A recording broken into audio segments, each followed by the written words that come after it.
আসসালামু আলাইকুম। Hello everyone, welcome back to my channel. আজকে আমি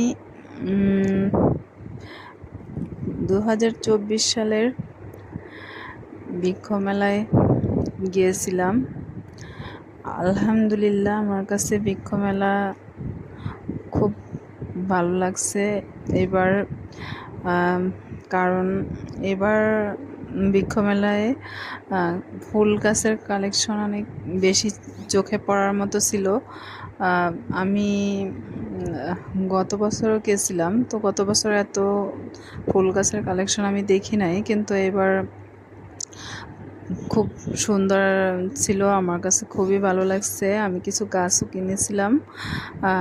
বৃক্ষ মেলা মানে এখানে গেলে যে কারো মন ভালো লাগবে